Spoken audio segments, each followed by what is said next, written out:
اسلام نے ہر چیز کے اندر رہنمائی کی ہے۔ غذا کا انسانی صحت کے اوپر بڑا گہرا اثر ہوتا ہے۔ زیادہ تر بیماریاں بھوکے رہنے سے نہیں ہوتی، زیادہ تر بیماریاں دنیا میں زیادہ کھانے سے ہو رہی ہیں۔ غریب کمانے کے لیے دوڑتا ہے، امیر ہضم کرنے کے لیے دوڑتا ہے۔ اور اسلام نے اس حوالے سے کیا کہا ہے؟ اللہ پاک نے قرآن مجید کی سورہ اعراف کے اندر فرمایا کُلُوا وَاشْرَبُوا وَلَا تُسْرِفُوا، کھاؤ پیو، حلال طریقے سے جو چیزیں ہیں کھاؤ پیو، وَلَا تُسْرِفُوا، لیکن فضول خرچی نہ کرو، اعتدال سے نہ بڑھو، حد سے نہ بڑھو۔ اور حد سے بڑھنا جو ہے وہ آرام کھانا بھی حد سے بڑھنا ہے، زیادہ کھانا جس سے پیٹ خراب ہو جائے، صحت خراب ہو، یہ بھی حد سے بڑھنا، یہ ساری حد سے، وَلَا تُسْرِفُوا، حد سے نہ بڑھو، اس کی صورتیں ہیں۔ میں نے پاکستان میں کال کی تو کسی نے کہا جی ہمارے ہاں وہ مہمان آئے تھے عید کے دوسرے دن، تو کہا جی کھانا کھائیں گے؟ تو کہا کہ تھوڑا بہت ہو تو کھا لیں گے۔ انہوں نے کہا تھوڑا بہت کھا لیں گے، تو کتنی روٹیاں بناؤں؟ انہوں نے کہا 5 بنا دیں۔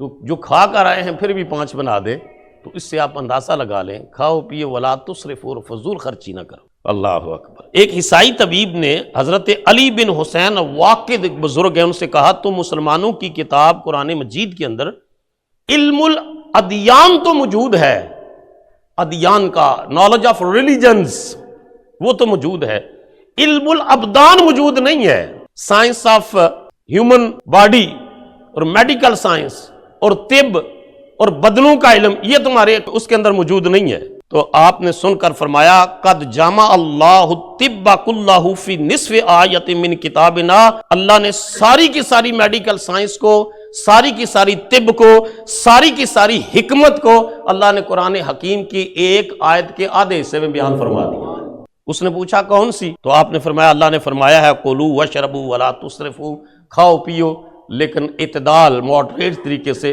حد سے تجاوز نہ کرو۔ تو جو انسان مناسب مقدار میں کھاتا اور پیتا ہے وہ کبھی بیمار ہو ہی نہیں سکتا۔ نبی کریم علیہ الصلوۃ والسلام کی بارگاہ میں مدینہ طیبہ میں شام سے ایک حکیم آیا، بڑا ماہر حکیم، طب کی دکان کھولی مدینہ طیبہ کے اندر۔ 1 مہینے کے بعد نبی پاک علیہ الصلوۃ والسلام کی بارگاہ میں آ کر کہتا ہے آپ اللہ کے رسول ہیں صلی اللہ علیہ وسلم، رحمت للعالمین آپ کا لقب ہے، آپ نے اپنے لوگوں کو کیوں منع کیا ہے میری دکان پر آنے سے اور مجھ سے دوائی لینے سے؟ تو سرکار صلی اللہ علیہ وسلم نے فرمایا میں نے تو منع نہیں کیا کسی صحابی کو کہ تمہاری دکان پر نہ جائیں اور وہاں سے۔ تو نے کہا جی میں پورا مہینہ ہو گیا ہے یہ دکان کھولی ہے، کوئی بھی دوائی لینے نہیں آیا۔ سرکار نے مسکرا کر فرمایا بیمار ہوں گے تو آئیں گے نا،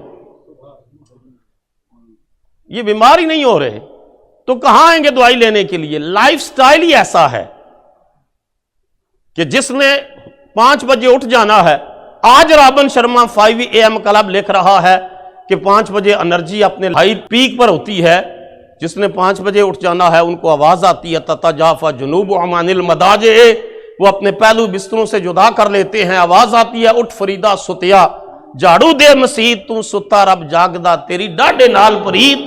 تو اس کے بعد دن کی ایکٹیویٹیز کرتے ہیں، مناسب کھانا کھاتے ہیں، سو جاتے ہیں جلدی، تو بیمار کہاں سے ہوں گے؟ تو اس وجہ سے فرمایا میں نے تو منع نہیں کیا ہے۔ تو نبی کریم علیہ الصلوۃ والسلام نے حد درجہ بیماریوں سے بچنے اور حفظانے سے صرف دعائی نہیں، احتیاط کا بھی فرمایا ہے۔